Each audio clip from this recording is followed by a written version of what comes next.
নির্বাচিত হওয়ার পরে যারা ফুলের মালা দিয়ে বিরোধী দল বলেন আর ওই যে আরো 6 জন ছিল, তারা যেভাবে আশ্বাস দিল যে ভালো কাজে যেখানেই ডাকবেন সেখানে আসি, অথচ এখন ভালো ভালো কাজে যাওয়ার পরে তারা সাহায্য সহযোগিতা দূরের কথা আরো পেছন দিকে কি করে সে বাংলা কথা বাঁশ দেওয়া যায়। যে যে জায়গায় দায়িত্বে আছি, বিশেষ করে চেয়ারে বসা আছি আমরা যারা বাংলাদেশে 1628 জন এখন আমরা আছি, এই 1628 জন মানুষ প্রত্যেকেই তার জায়গা থেকে ন্যায় বিচার করা লাগবে, তাহলে বাংলাদেশটা অবিচার মুক্ত হবে। আর এই 1628 জন মানুষ যদি পরিবর্তন না হয়, এরা যদি ন্যায় বিচার কায়েম করতে না পারে, এই বাংলাদেশের 18 না 20 না এখনো যদি 50 কোটি মানুষ তৈরি হয়, তাও তারা ন্যায় বিচার এই দেশে কায়েম করতে পারবে না। এই জন্য আমাদের উচিত, এটা রেকর্ড হচ্ছে তো এই কারণে বলছি, আমরা এই 1628 জন যারা দায়িত্বে এখন আছি, আমাদের উচিত প্রত্যেকের, আমাদের কুষ্টিয়ার ডিসি এবং এসপি ওনারা যেভাবে চলতে চাচ্ছে বা চলছে, আমার মনে হয় হযরত ওমরের জিন্দেগিটার সামনে অনুসরণ করা দরকার আমাদের। আমি তাদের কাজে খুশি এবং তারা বাস্তবতায় যা দেখাচ্ছে। আজকে পৌরসভাতে একটা মিটিং ছিল 11টা থেকে 1টা পর্যন্ত, 1টা 10 পর্যন্ত।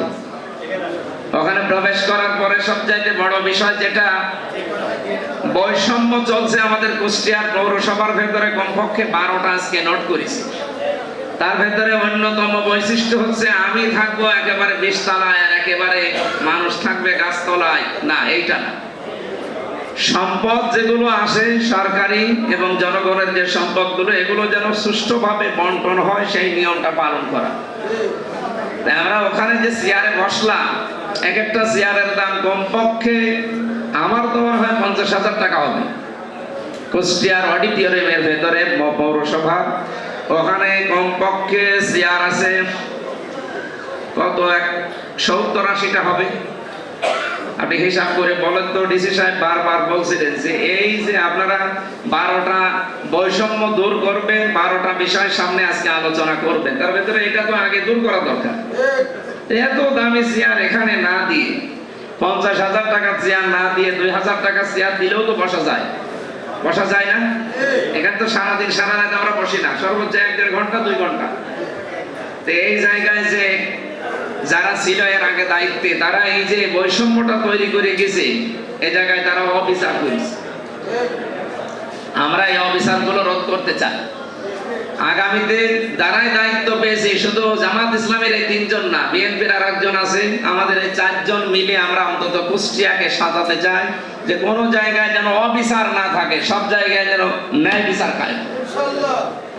প্রত্যেকটি জায়গা যদি একটু এভাবে দেখা যায়, আমি যতটুকু এই কয়েকদিনে অন্তত দেখতে পাচ্ছি, একটু অ্যাক্টিভ হলে আর যারা দায়িত্বশীল আছে এরা যদি কথা মতো কাজ করে, সরকারি দল বিরোধী দল বলে কিছু নেই, প্রত্যেকটা জায়গায় ন্যায় বিচার কায়েম করা সম্ভব।